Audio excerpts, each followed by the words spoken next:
38 आरोपींना 14 दिवसांची न्यायालयीन कोठडी। धार्मिक स्थळाचं अतिक्रमण हटवण्यापूर्वी हा हिंसाचार झाला होता। आतापर्यंत 1500 जणांवर गुन्हा दाखल।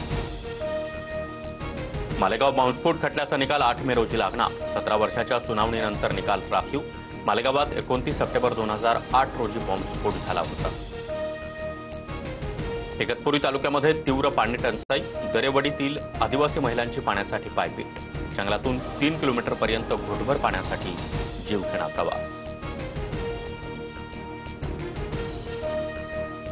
कल्याण डोंबिवलीमध्ये दुर्गंधीयुक्त आणि पिवळसर रंगाचं पाणी। उल्हास नदीमध्ये जलपर्णी काढण्याच्या कामामुळे पाण्याची गुणवत्ता बदलली। पाणी उकळून आणि गाळून वापरण्याचं पालिकेचं आवाहन। नागपुरात काल सर्वाधिक 44.7 अंश सेल्सिअस तापमानाची नोंद। शहरातील 33 ट्रॅफिक सिग्नल दुपारी 1 ते 4 दरम्यान बंद राहणार। विदर्भामध्ये पुढील 4 दिवस उष्णतेच्या लाटेचा इशारा। नियमांचं उल्लंघन केल्यास वाळू डेपो रद्द। महसूल मंत्री चंद्रशेखर बावनकुळे यांचा इशारा। आतापर्यंत नागपुरातील 10 वाळू डेपोंवर कारवाई, तर राज्यातील सर्व 57 वाळू डेपोंना नोटीस।